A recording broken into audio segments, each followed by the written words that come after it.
The Iron Fang pack had called her worthless for 23 years. They mocked her. They blamed her. They made her believe she had been abandoned because even the moon goddess didn't want her. Yet the woman they forced to bow before everyone was the only heir to the greatest alpha kingdom ever lost. And before this story ends, every alpha who once looked down on her will kneel before the queen they never knew they had been waiting for. Please hit the subscribe button and stay till the end of this interesting story. Also share your thoughts on the comments section.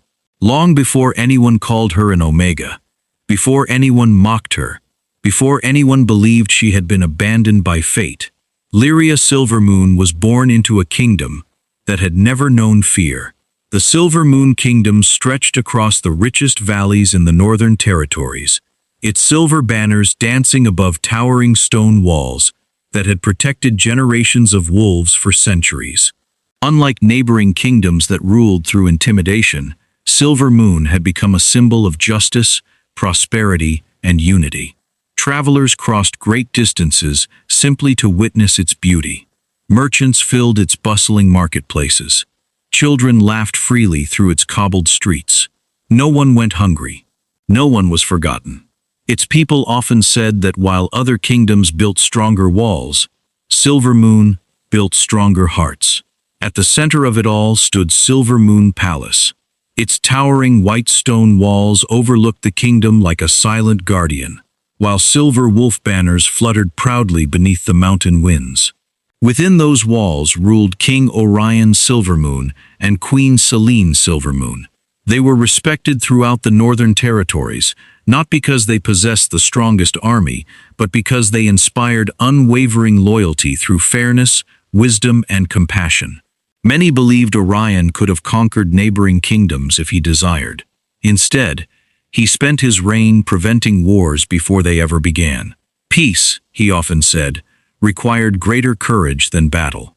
After years of hoping for a child, the kingdom finally received joyful news. The queen was expecting. For months, celebrations spread across Silver Moon. Every family prepared gifts for the future heir. Artisans carved tiny wooden wolves. Blacksmiths forged ceremonial ornaments. Musicians composed songs honoring the unborn princess. Even neighboring kingdoms sent gifts, though not every smile concealed honest intentions. When the long-awaited day finally arrived, every bell in Silver Moon rang together. A healthy baby girl had been born. The palace erupted with celebration. Outside the castle gates, thousands of wolves gathered beneath colorful banners, eagerly waiting to see their future princess. Wrapped in an elegant silver blanket embroidered with the royal crest, the newborn rested peacefully in her mother's arms. Queen Selene smiled down at her daughter. Look at her. She already watches the world as though she's trying to understand it. King Orion gently brushed a finger across the baby's tiny hand. The little girl instinctively wrapped her fingers around his. He laughed softly. Strong already. Selene looked toward her husband. What shall we call her? Orion smiled. Lyria. The queen whispered the name several times before kissing their daughter's forehead. Lyria Silvermoon. It suits her perfectly. That afternoon, the palace balcony overlooked a sea of cheering wolves. King Orion stepped forward carrying his infant daughter, while Queen Selene stood proudly beside him. The celebration echoed throughout the kingdom. My people, Orion's powerful voice carried across the enormous courtyard. Today, our kingdom celebrates more than the birth of a princess. We celebrate the future. He gently lifted baby Lyria toward the cheering crowd. One day, this child will inherit not only our throne, but our responsibility. Never forget that a ruler's greatest strength is not measured by the number of kingdoms they conquer. It is measured by the number of lives they protect. Thunderous applause rolled across the courtyard. Yet hidden among the visiting rulers, several powerful alphas remained silent. One of them was Alpha Magnus Bloodbane. His cold blue eyes never left the infant princess. Around him stood several ambitious rulers who had quietly grown uneasy over Silver Moon's increasing influence. Magnus spoke without taking his eyes from the child. That little girl will unite every kingdom if she's allowed to grow.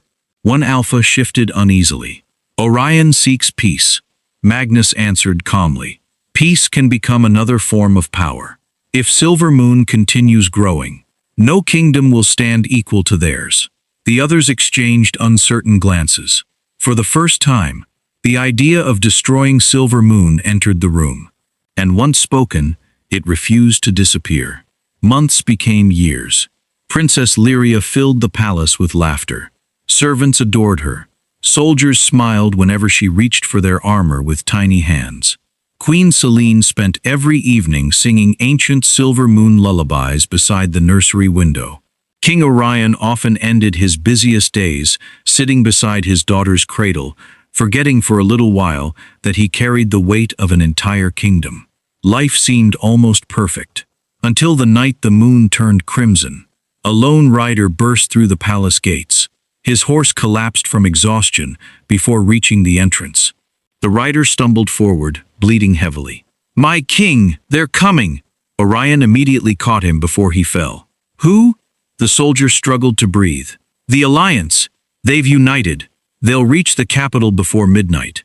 Silence settled across the great hall. Orion slowly looked toward the towering windows where the crimson moon hung above the mountains. For years, he had worked to prevent exactly this moment. Queen Selene entered carrying little Lyria. One glance at Orion's face told her everything. "It's time." Orion nodded once. "The council? They're preparing the city's defenses. And the people? They're already being moved inside the inner walls." Selene looked down at her sleeping daughter. "So, it begins." Outside, war horns echoed across the valley, one after another, then another, then another, until the mountains themselves seemed to tremble beneath the sound. The Crimson Moon massacre had begun. The palace was falling. Smoke poured through the corridors. Stone trembled beneath every impact as enemy warriors forced their way through Silver Moon's outer defenses. War horns echoed across the kingdom. Steel clashed against steel. The Crimson Moon massacre had begun. Inside the royal nursery, Queen Selene stood beside the cradle, holding her infant daughter tightly against her chest. Little Lyria had begun crying, frightened by the thunder of battle outside. King Orion rushed into the room, his royal armor already stained with blood. His breathing was heavy. "The eastern wall has fallen." Selene looked at him. "How long?" Orion remained silent. He didn't need to answer. She already knew. The kingdom they had spent their lives protecting was dying. Moments later, the nursery doors burst open. Beta Commander Alaric entered, sword in hand. Blood covered his armor. "My king, my queen, the hidden passage is still open, but not for long." Orion looked toward his oldest friend. "There is only one mission left." Alaric lowered his head.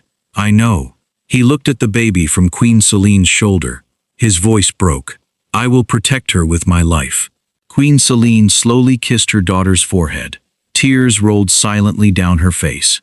"My sweet little moon, I'm so sorry." She held Lyria a little tighter, as though refusing to let go could stop time itself. Then, with trembling hands, she placed her daughter into Alaric's arms. For a moment, no one spoke. The only sound inside the nursery was the distant roar of war. Alaric looked down at the tiny princess, then back at his king and queen. "I swear upon my life, if there is still breath in my body, no harm will come to her." King Orion stepped forward. He placed one hand firmly upon Alaric's shoulder. "You've been my brother longer than you've been my beta. I trust no one else." Alaric's eyes filled with tears. "I will bring her home one day." Orion smiled sadly. "If fate is kind, you already have." Queen Selene removed the silver moonheart pendant from around her neck. It had belonged to every queen of Silver Moon for generations. She gently fastened it around baby Lyria's tiny neck. "When she is old enough, tell her, we never stopped loving her." She removed her royal cloak and carefully wrapped it around the child. "If she has nothing else, let her always carry a piece of home." Unable to stop herself, Selene kissed her daughter one last time. "I love you. No matter where life takes you, you will always be my princess." Little Lyria reached toward her mother's face. Tiny fingers brushed against Selene's cheek. The queen nearly broke. She turned away before she lost the strength to let go. A violent explosion shook the palace. Part of the ceiling collapsed outside the nursery. Enemy voices grew louder. "They're inside!" Royal guards rushed into the room. "My king! They've reached the eastern corridor." Orion immediately drew his sword. Then he looked toward Alaric. "Go!" Alaric hesitated. "My king, go!" The command echoed through the nursery. Alaric clutched the princess against his chest, then disappeared into the hidden passage concealed behind the nursery fireplace. The stone doorway slowly closed behind him. It was the last time King Orion and Queen Selene ever saw their daughter. The secret tunnels beneath Silver Moon stretched for miles beneath the mountains. Alaric ran as fast as his exhausted body allowed. Torchlight flickered across ancient stone walls. Princess Lyria began crying again. "It's all right," he whispered. "We're almost safe." Behind him, the sound of soldiers echoed through the tunnels. "They escaped this way. They have the princess." Alaric's heart pounded. He turned down passage after passage, following routes known only to the royal family and their most trusted protectors. He finally reached the hidden forest entrance. Waiting there was his loyal warhorse. He mounted quickly, securing the princess beneath his cloak, then galloped into the darkness. The forest became his battlefield. Enemy riders pursued him relentlessly. Arrows flew between the trees. One royal guard riding beside him suddenly turned his horse. "I'll stop them!" Without waiting for permission, the young guard charged alone toward the enemy. His battle cry echoed through the forest. Moments later, the clash of steel disappeared into silence. Another loyal warrior had given his life for the little princess. Alaric never looked back. Every heartbeat mattered. Hours passed. His horse stumbled repeatedly from exhaustion. Then, without warning, an enemy arrow struck Alaric beneath his shoulder. He gasped, but refused to stop. Blood soaked through his armor. Still, he held Lyria close. "You must live. You are Silver Moon now." The horse continued carrying them until its legs finally gave out. It collapsed beneath the ancient oak tree, marking Iron Fang's borders. Alaric shielded the baby as they fell. Every movement became agony. He knew he had only minutes left. As dawn painted the sky with pale gold, Alaric gently spread Queen Selene's royal cloak across the roots of the great oak. He carefully laid Princess Lyria upon it. She immediately reached toward him. He smiled through tears. "You have your mother's eyes." He adjusted the moonheart pendant around her tiny neck, then removed a sealed royal letter bearing King Orion's crest. He tucked it securely beneath the folds of the cloak. One day, someone worthy would discover the truth. He rested a trembling hand upon the baby's head. "My princess, forgive me. I cannot walk another step beside you." He looked toward the rising sun, then quietly whispered, "As long as you live, Silver Moon will never truly fall." His strength finally left him. Beta Commander Alaric collapsed beside the child he had protected until his final breath. Only minutes later, Lady Evelyn entered the forest searching for healing herbs. A baby's cry stopped her in her tracks. She hurried toward the ancient oak. There she found a beautiful infant wrapped in an elegant royal cloak. Beside her lay a fallen warrior. His hand still rested protectively toward the child. Lady Evelyn knelt beside him. "You kept your promise." She gently closed his eyes, then lifted the baby into her arms. The little girl immediately stopped crying. Lady Evelyn smiled softly. "I don't know whose child you are, but from today, you'll never face this world alone." The morning wind stirred the leaves. Hidden beneath the royal cloak, the sealed letter remained undiscovered. Its truth would sleep for 23 years. Life inside Iron Fang Pack was nothing like Silver Moon. Strength decided respect. Power decided worth. Mercy was often mistaken for weakness. Lady Evelyn raised Lyria as though she had been born from her own heart. She gave her the only thing no one else ever had: unconditional love. Yet even love could not shield the little girl from the cruelty waiting beyond their cottage. When Lyria was 5 years old, she asked the other children if she could play with them. One little boy laughed. "We don't play with strays." Another pointed toward the forest. "My father says nobody wanted you. You don't belong here." Lyria quietly turned around. She walked home without saying a word. That evening she asked Lady Evelyn, "If my mother loved me, why didn't she come back?" Lady Evelyn hugged her tightly. Sometimes, the greatest acts of love looked like abandonment. But Lyria was still too young to understand. And so, the little girl spent the next 23 years believing the greatest lie ever told about her, that she had never been wanted. For 23 years, the greatest secret in the Northern Territories had slept beneath a forgotten name. No one knew, no one suspected, and no one imagined that history was about to awaken. The gathering of the Northern Packs was the most sacred assembly in werewolf history. Once every 10 years, every alpha, beta, elder, and royal representative gathered within the ancient Hall of Unity to renew alliances, settle disputes, and preserve peace among the kingdoms. The hall itself was older than any kingdom. Towering stone pillars carved with wolves and crescent moons stretched toward a magnificent domed ceiling.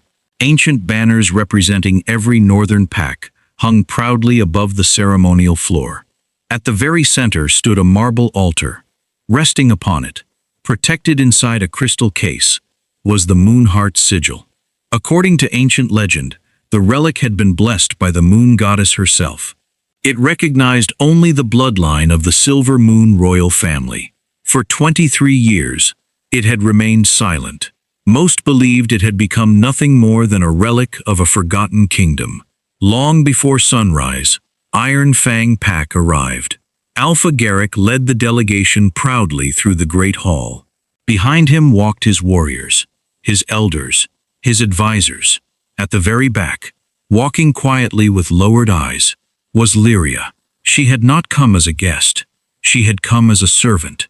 While nobles prepared for ceremonies, she swept floors, carried supplies, prepared tables, poured drinks, exactly as she had done her entire life. No one questioned it. After all, she was only the Omega. Across the hall, Alpha Cassian Thorn entered with the Ashwood delegation. His calm eyes immediately searched the crowded chamber. He wasn't looking for kings. He wasn't looking for powerful alphas. He was looking for one quiet young woman. He finally spotted Lyria arranging ceremonial cups near the eastern wall. She looked exhausted. Yet when an elderly servant struggled to carry a heavy wooden chest, Lyria immediately crossed the room to help. Cassian smiled faintly. Some people never changed. That was exactly what he admired about her. Not everyone shared his admiration. A young noble from Stoneclaw Pack watched Lyria pass by, carrying a tray of crystal goblets. He deliberately stepped into her path. His shoulder struck hers. The tray crashed against the stone floor. Crystal shattered across the hall. The room fell silent. The noble laughed loudly. "Iron Fang, you brought your worthless Omega to serve us?" Several nobles chuckled. Another shook his head. "They say she doesn't even have a wolf. What a disgrace." Lyria quietly knelt. Without defending herself, without arguing, she simply began gathering the broken pieces. The noble kicked another goblet toward her. "Be careful! We wouldn't want the cursed girl bringing bad luck to every kingdom." More laughter followed. Cassian took one step forward. Before he could speak, Lyria gently picked up the final piece of broken crystal. She stood, bowed politely. "I'm sorry for the inconvenience," then quietly returned to work. Her dignity silenced even those who mocked her. Watching from the opposite side of the hall, Elder Helena Silvermoon felt her heart ache. She had spent 23 years searching for one child. Now, she was watching that child apologize to people who had never deserved her kindness. Helena closed her eyes. "Forgive me, my queen. I found her far too late." The ceremony finally began. Every alpha took their place. The Hall of Unity grew silent. An elder stepped toward the Moonheart sigil. For 23 years, this sacred relic has remained asleep. Today, as our ancestors commanded, we honor the memory of the fallen Silver Moon Kingdom. One by one, representatives approached the altar. Each bowed respectfully before returning to their place. Nothing happened, just as everyone expected. As the ceremony ended, Servants entered to prepare the hall for the royal banquet. Lyria quietly carried fresh flowers toward the altar. She had been instructed to replace the faded ceremonial wreath surrounding the Moonheart sigil. Carefully, she reached across the marble altar. Her fingertips brushed the ancient crystal. For one heartbeat, nothing happened. Then, the hall exploded with silver light. A deafening hum echoed through every stone wall. The crystal case shattered without anyone touching it. The Moonheart sigil rose slowly into the air. Ancient silver runes spiraled across the ceiling. The floor beneath Lyria's feet began glowing. A brilliant crescent moon appeared beneath her. No one moved. No one breathed. The ancient relic slowly floated toward the stunned Omega. Then, before thousands of witnesses, it settled gently into Lyria's hands. An overwhelming silence filled the hall. Every eye remained fixed upon the young woman. Lyria stared down at the glowing relic. I don't understand. Neither did anyone else. Except one person. Elder Helena stepped forward. Her entire body trembled. Tears streamed freely down her face. She looked at Lyria as though seeing a miracle. Then, the elderly woman slowly fell to both knees. Her voice echoed through the silent hall. Your Royal Highness. For a moment, no one understood. Helena looked toward every alpha gathered inside the Hall of Unity. Her voice grew stronger. Behold, Princess Lyria Silvermoon, the last surviving heir of the Silver Moon Kingdom. Shock swept across the chamber. One alpha staggered backward. Another dropped his ceremonial staff. Several elders began whispering in disbelief. It cannot be the bloodline survived? After all these years. Helena carefully removed an old leather satchel she had carried for decades. With trembling hands, she produced a sealed royal letter. Its crimson wax seal still bore King Orion's crest. I have protected this for 23 years. She handed it to the High Elder. The old man carefully broke the seal. His hands shook as he read aloud. The letter described the fall of Silver Moon. It named Princess Lyria. It entrusted Beta Commander Alaric with saving the royal heir. It ended with King Orion's final command. If this letter is ever read, know that our daughter lives. Protect her, not because she carries our blood, but because one day she will unite what hatred tried to destroy. Silence. Then, Lady Evelyn began crying.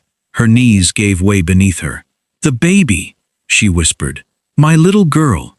You were never abandoned. You were protected. Lyria could barely breathe. Everything she believed about herself. Everything collapsed in a single moment. Across the hall, Alpha Magnus Bloodbane slowly rose from his chair. For the first time in 23 years, fear appeared in his eyes. Impossible. He had watched Silver Moon burn. He had watched Orion fall. He had believed the royal bloodline ended forever. Yet there she stood. Alive, the child who should never have survived. One by one, the leaders of the northern packs lowered themselves to one knee, not because they were commanded, because history stood before them. Lyria looked around in disbelief. These were the same people, or people like them, who had spent years treating her as though she were invisible. Now, they would not even meet her eyes. Only one set of footsteps broke the silence. Cassian walked forward. He stopped before Lyria, then knelt. Not because the Moonheart sigil had chosen her, not because she was a princess, but because she had earned his respect long before anyone knew her name. He looked up at her with quiet conviction. I didn't kneel for the princess. I knelt for the woman who spent 23 years showing this world what true strength looks like. Lyria's eyes filled with tears. She had never felt more overwhelmed, or more frightened. Then, an arrow shattered the silence. It struck one of the stone pillars beside the altar. Before anyone could react, masked assassins burst through the great doors. The princess! Kill the princess! Chaos erupted. Cassian immediately drew his sword and stepped in front of Lyria. Commander Gareth and Iron Fang warriors formed a defensive circle around her. Helena clutched Lyria's arm.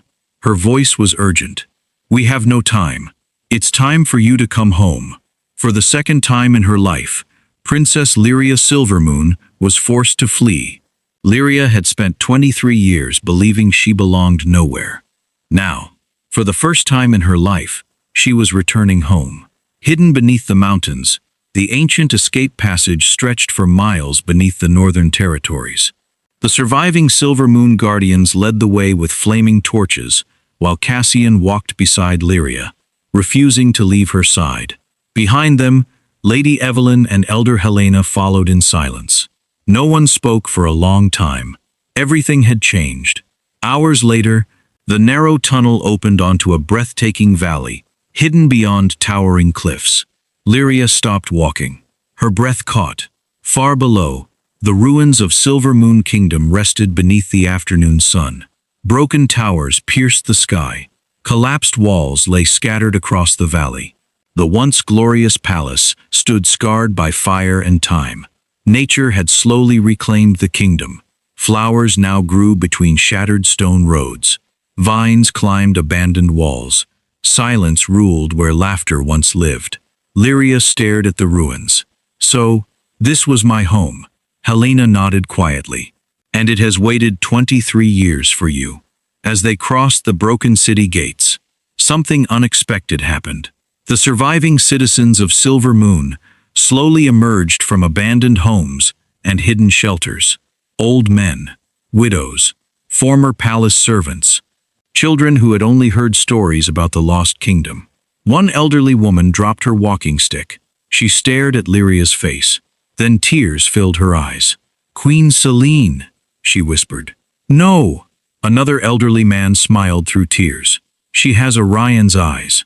Word spread quickly. "The princess has returned." People gathered from every corner of the ruined kingdom. No one cheered. No one celebrated. Instead, they simply cried. For 23 years, hope had been nothing more than a memory. Now, hope stood before them. Lyria looked around in disbelief. "You still stayed." An elderly blacksmith smiled sadly. "We weren't waiting for a kingdom. We were waiting for you." Those words shattered the final wall around Lyria's heart. She quietly wiped away a tear. Helena led her through the palace gates. Every hallway carried the weight of forgotten memories. Portraits blackened by smoke still hung upon cracked walls. Pieces of shattered stained glass covered the floors. Nature had reclaimed much of the palace, yet traces of its former beauty remained everywhere. Finally, Helena stopped before a weathered wooden door. She rested her trembling hand upon it. "This room has never been opened." Slowly, she pushed it open. The royal nursery remained almost untouched. Dust covered every surface. Sunlight poured gently through broken windows. A small wooden cradle still rested beside the fireplace. Tiny carved wolves decorated the walls. A faded blanket remained neatly folded, exactly where Queen Selene had left it. Lyria walked slowly through the room. Everything felt strangely familiar, as though part of her had always remembered. She reached toward the cradle. Her fingers trembled. "This was mine?" Helena smiled softly. "Your father carved that cradle himself." Lyria gently ran her fingers across the worn wood. She could no longer hold back her tears. Helena opened an old wooden chest hidden beneath the nursery window. Inside rested dozens of carefully preserved journals, letters, drawings, baby clothes, tiny wooden toys. The queen had saved everything. Helena carefully lifted one leather-bound journal. "These belong to your mother." Lyria accepted it with shaking hands. She slowly opened the first page. The elegant handwriting was unmistakably Queen Selene's. Today, Lyria smiled for the first time. Orion insists she smiled because she recognized him. I think she smiled because she already knows she is deeply loved. Lyria's vision blurred. She turned another page. She took her first steps today. She walked straight into Orion's arms. Another page. "If one day you read these words, my precious daughter, know that every choice we made because we loved you." Lyria closed the journal against her chest. 23 years. She had believed she had been abandoned. Now she finally understood. She had been protected. Unable to contain her grief, she fell to her knees. "I thought no one wanted me." Lady Evelyn immediately knelt beside her. "Oh, my child, You were loved before you ever took your first breath. Helena gently placed one hand upon Lyria's shoulder. Your parents gave you away, so they wouldn't lose you too. The room fell silent. Only quiet sobs filled the nursery. Cassian remained near the doorway. He understood this was not a moment that could be fixed with words. Several minutes passed before Lyria finally looked toward him. What if I'm not the princess they deserved? Cassian slowly walked closer. He knelt beside her. I've watched you for years. You fed hungry children who insulted you. You cared for elders who ignored you. You showed kindness to wolves who never showed it to you. He smiled gently. If your parents dreamed of raising a queen, they would be proud of the woman you became. Lyria searched his eyes. For the first time, she believed him. The weeks that followed became the beginning of a new life. Every morning, Helena taught Lyria the history of Silver Moon. She learned about the ancient treaties her father had negotiated. She studied the laws Queen Selene had written to protect the weakest wolves. She learned why Silver Moon had become the most respected kingdom in the Northern Territories, not because it possessed the strongest army, but because it possessed the fairest rulers. Lyria slowly realized something remarkable. Everything her parents believed, she had already been living. Rebuilding began almost immediately. Lyria refused to watch others work while she stood giving orders. Instead, she carried stones beside the laborers, helped repair damaged homes, cooked meals for exhausted workers, planted trees where battle had once raged. The surviving citizens watched in amazement. No princess had ever worked beside them. No queen ever had. One by one, their admiration became loyalty, not because of her bloodline, because of her heart. News of the princess's return spread throughout the Northern Territories. Some kingdoms welcomed the news. Others were deeply suspicious. Several alphas openly questioned her right to rule. She lived as an omega. She has no experience leading a kingdom.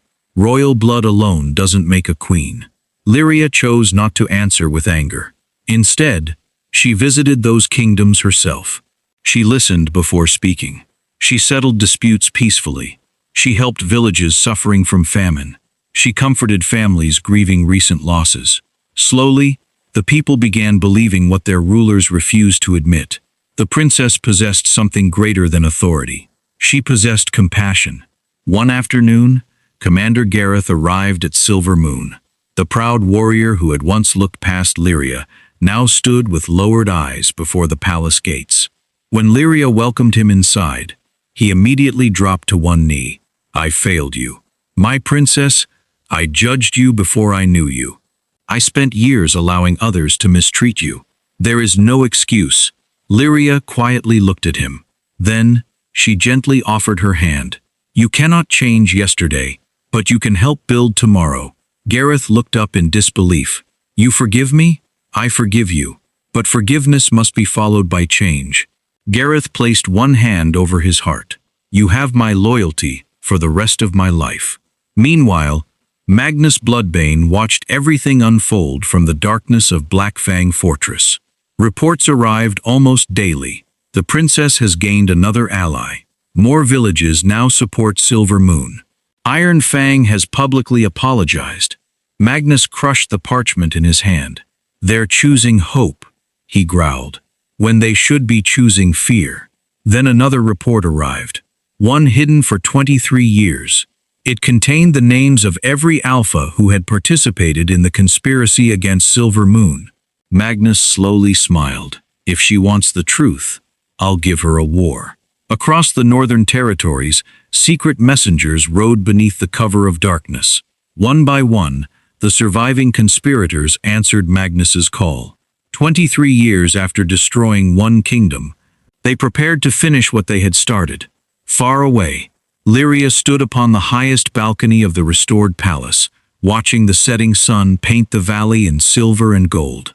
She finally understood who she was, but she had no idea.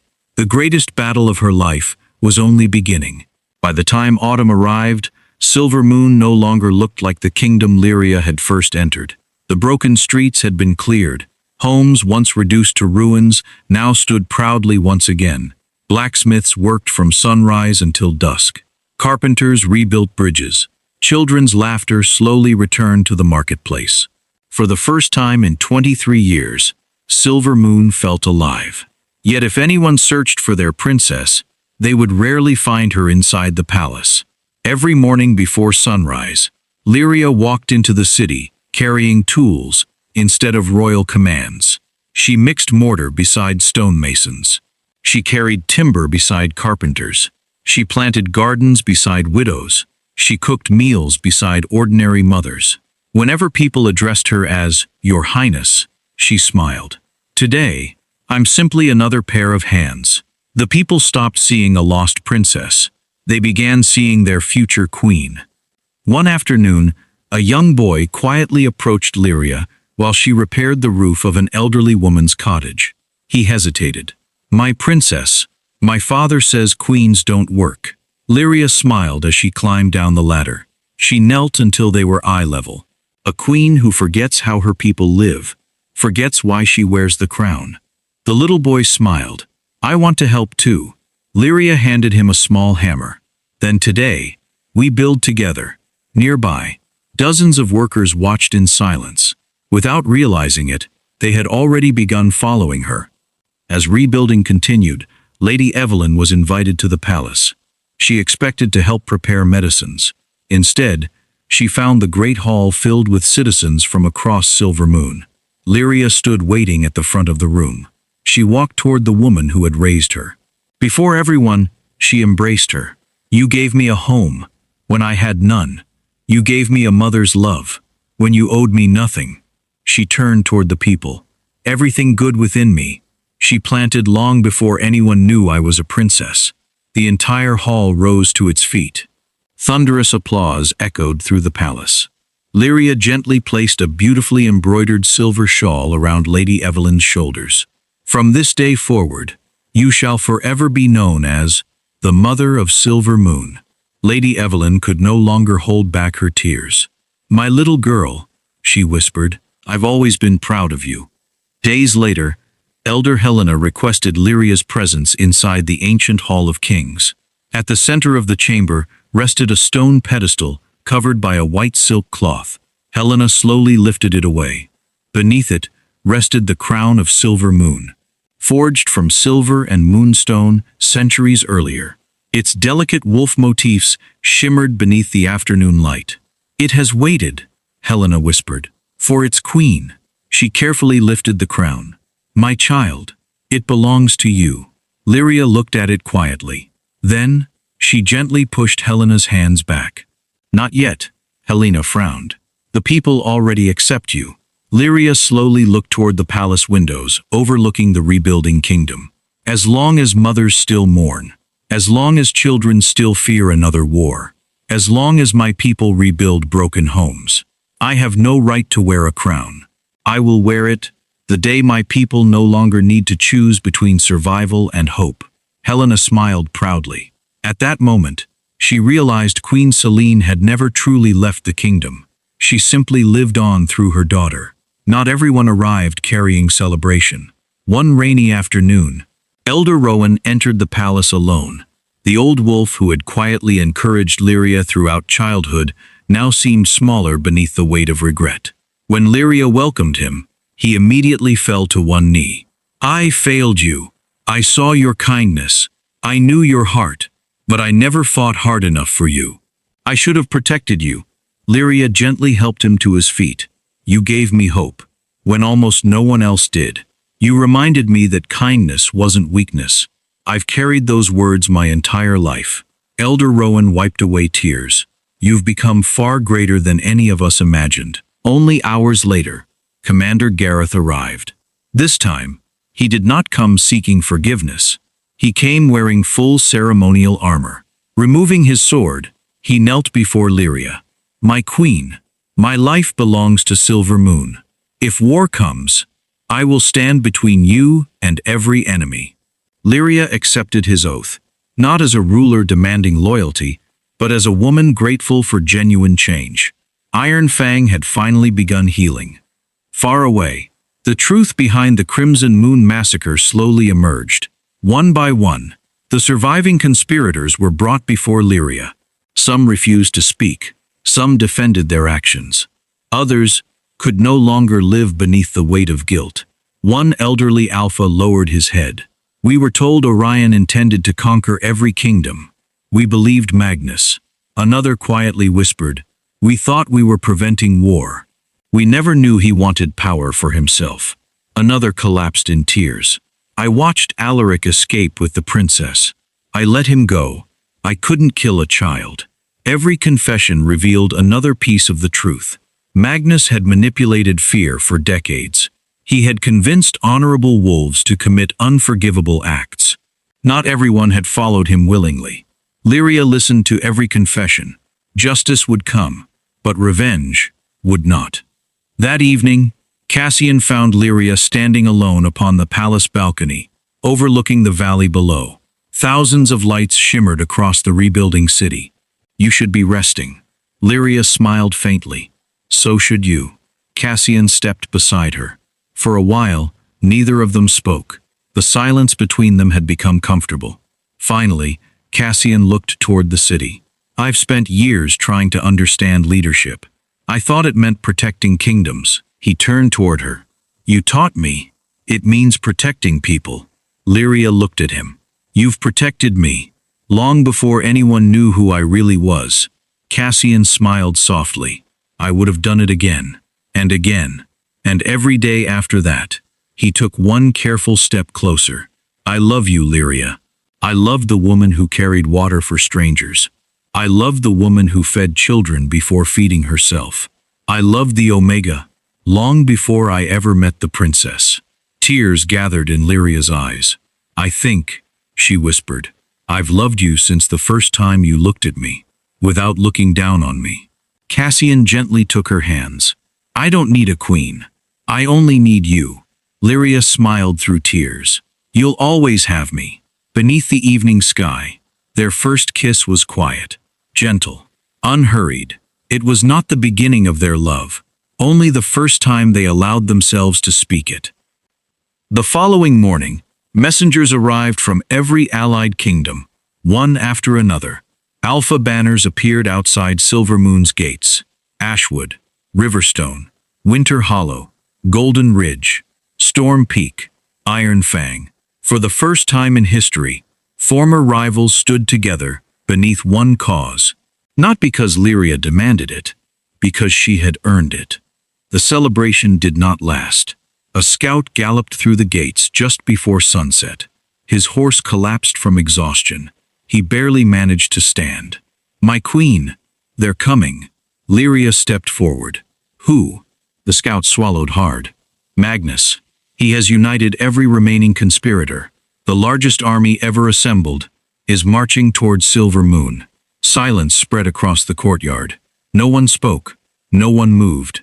Lyria slowly looked toward the distant mountains.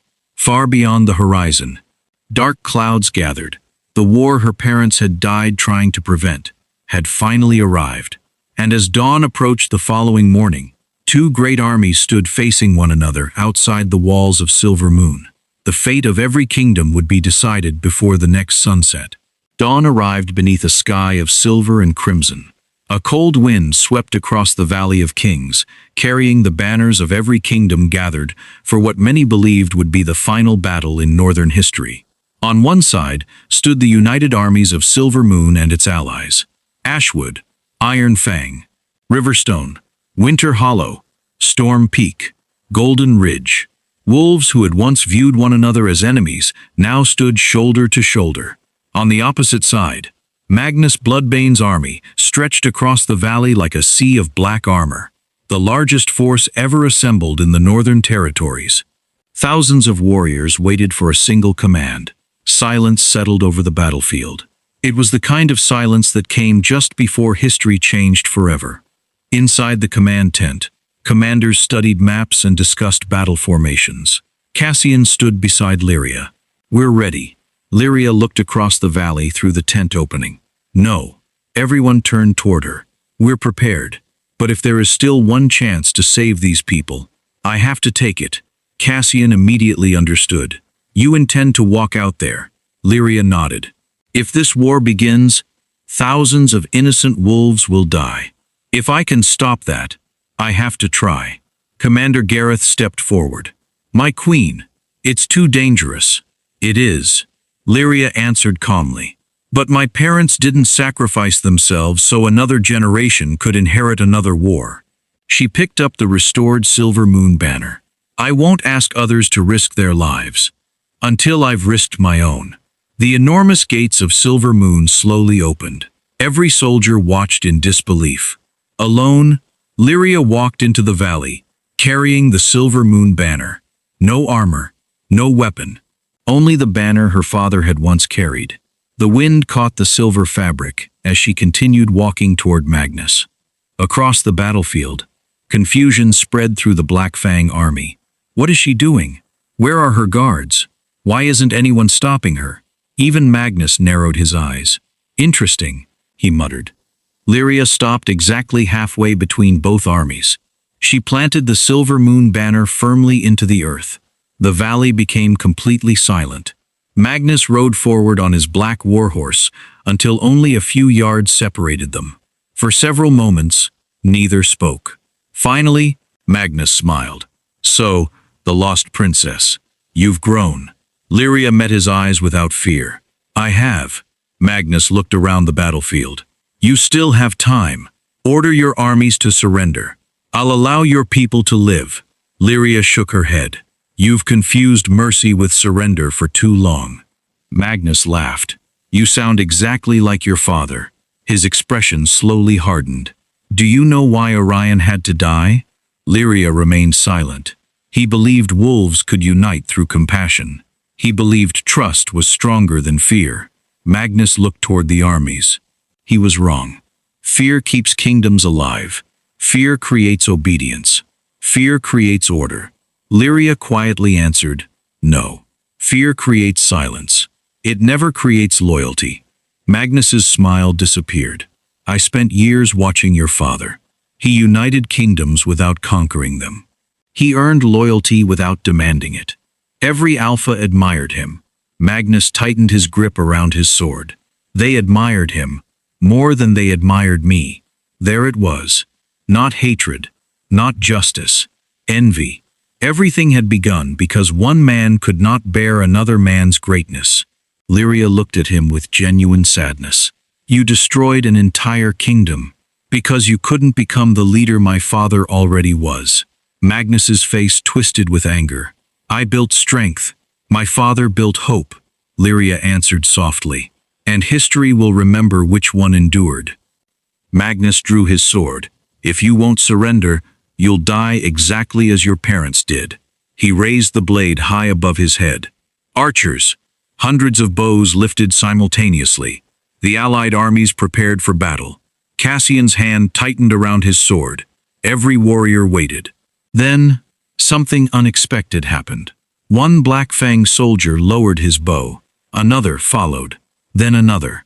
Within seconds, hundreds of warriors slowly lowered their weapons. Magnus stared in disbelief. What are you doing? One veteran stepped forward. We followed you because you promised peace. Another removed his helmet. You promised Silver Moon wanted to conquer us. An elderly captain looked toward Lyria. But she's standing here, alone, without a weapon, trying to save our lives. More soldiers stepped away from Magnus. I won't fight for fear anymore. Neither will I. We've lost enough. One by one, his army abandoned him. Not because they had been defeated, because they had finally seen the difference between authority and leadership. Enraged beyond reason, Magnus charged toward Lyria. If I kill you, this ends. Before his blade could reach her, Cassian stepped between them. Steel crashed against steel. The force of the impact echoed across the valley. Magnus attacked again. Cassian matched every strike. Around them, the battle never began. Thousands simply watched. The war had already been decided. After one final exchange, Magnus stumbled backward. His sword slipped from his hand. He fell to one knee. Everything he had spent 23 years building had collapsed. Not because someone conquered him, because no one believed him anymore. Lyria slowly walked toward him. She looked down at the man responsible for destroying her family, destroying her kingdom, stealing 23 years of her life. Magnus lowered his head. Do it. End this. Lyria remained silent. Then she stepped past him. I'm ending the hatred, not becoming part of it. The valley remained silent. Even Magnus could not understand what had just happened. For the first time in his life, mercy defeated fear. Days later, the great hall of Silver Moon overflowed with wolves from every kingdom. The palace that had once echoed with grief now echoed with hope. At the center of the hall stood the ancient Moonheart sigil. For the first time since the Crimson Moon massacre, its silver light filled the chamber. Lady Evelyn slowly approached Lyria. She carried Queen Celine's beautifully restored royal cloak. With trembling hands, she gently placed it across Lyria's shoulders. My little girl, she whispered. You've finally come home. Both women embraced as tears filled the hall. Elder Helena stepped forward, carrying the crown of Silver Moon. The entire kingdom stood in complete silence. My princess, she said softly, when I placed you in hiding 23 years ago, I prayed only that you would survive. I never imagined I would live long enough to see this day. She carefully placed the ancient crown upon Lyria's head. I present Her Majesty, Alpha Queen Lyria Silvermoon. Thunderous applause erupted throughout the palace.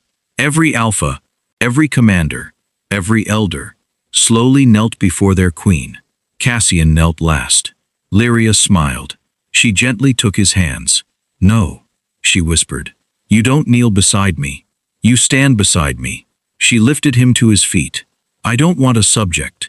I want my partner. Cassian smiled through tears. You'll always have one. The entire hall erupted with joyful applause. Outside, the Silver Moon banner rose once more above the palace. For the first time in 23 years, it flew freely beneath the open sky. The forgotten Omega, the abandoned child, the lost princess, had become the Alpha Queen, not because of the crown she inherited, but because of the love she earned. And as the people celebrated throughout the restored kingdom, every wolf understood the same truth. The strongest ruler in northern history had once been the girl everyone called worthless. 1 year later, no one could have imagined how much the northern territories would change. The scars of war had not disappeared, but they no longer defined the future.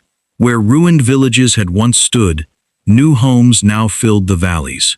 Where abandoned roads had once gathered dust, merchants, travelers, and families moved freely between kingdoms that had once considered one another sworn enemies.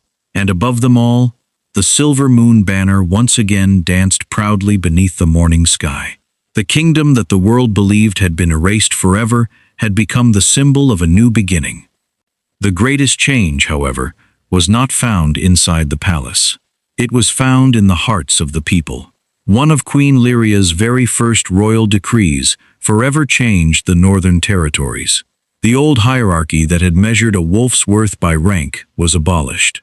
No alpha, no beta, no omega would ever again be judged by birth. Every child, regardless of bloodline or status, would receive the same education, the same protection, and the same opportunity to choose their own future.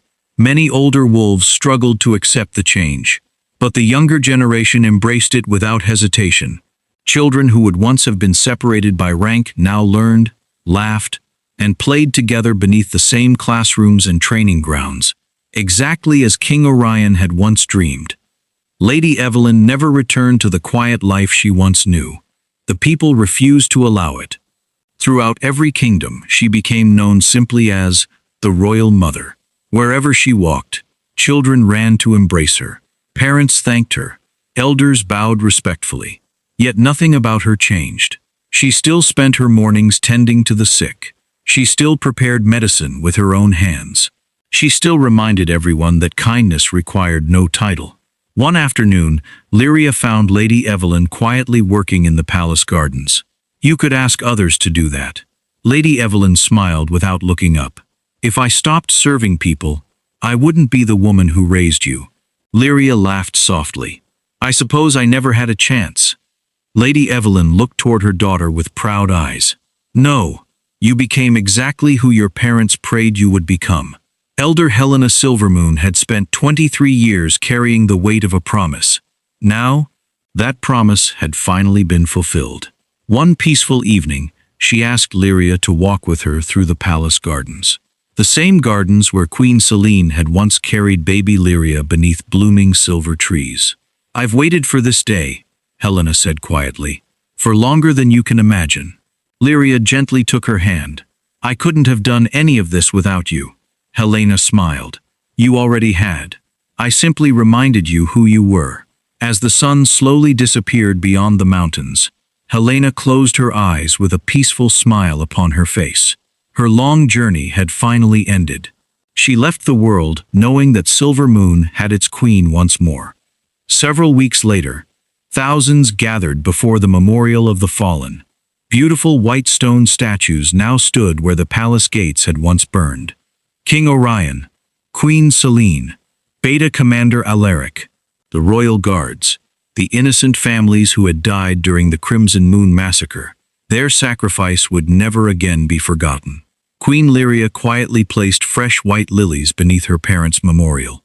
Cassian stood beside her. Neither spoke. Words were unnecessary. The silence itself honored those who had given everything so future generations could live in peace. As spring arrived, Silvermoon celebrated once again. Not a victory, not a coronation, a wedding. Every kingdom accepted the invitation. For the first time in living memory, former enemies entered the palace through the same gates as honored guests. The ceremony took place beneath the ancient silver oak tree overlooking the valley. Cassian stood waiting as Lyria slowly walked toward him wearing Queen Selene's beautifully restored ceremonial gown. Lady Evelyn gently kissed her daughter's forehead before letting her go. "You've always been my little girl. You always will." Lyria smiled through happy tears. "And you'll always be my mother." The vows they exchanged were simple. No promises of kingdoms, no promises of crowns, only promises to continue serving the people together. When they were declared husband and wife, the cheers echoed across every mountain surrounding Silvermoon. Years passed. Peace endured. The Moonheart sigil no longer represented royal privilege. Instead, it became the symbol of unity, a reminder that leadership was never determined by birth, but by character. Visitors traveled from distant lands to see the kingdom that had transformed hatred into hope. Many expected to find a queen seated upon a magnificent throne. Instead, they often found Lyria walking through villages, speaking with farmers, helping children plant trees, or sharing meals with ordinary families. She had never forgotten where she came from, nor where she almost never had the chance to return. One warm summer evening, Lyria and Cassian stood together on the royal balcony overlooking the kingdom. Below them, thousands of wolves celebrated the annual Festival of Unity. Children ran laughing across the palace courtyard. Among them, alpha pups, beta pups, omega pups. None of them knew which child belonged to which rank. None of them cared. Lyria smiled. "This," she whispered, "is what my father wanted." Cassian gently took her hand. "And what you made possible." She looked toward the horizon, where the sun slowly disappeared behind the mountains. 23 years earlier, a frightened baby had been left beneath an ancient oak tree because her parents believed saving her life mattered more than keeping her close. That little girl had grown into the woman who healed the very world that had once rejected her. The Omega everyone mocked for 23 years had become the Alpha Queen who united every kingdom, not through fear, not through conquest, but through compassion. And as the last rays of sunlight bathed the restored Silvermoon kingdom in golden light, the laughter of children echoed across the valley, a living reminder that because one little girl chose forgiveness over revenge, an entire generation would never again have to inherit hatred.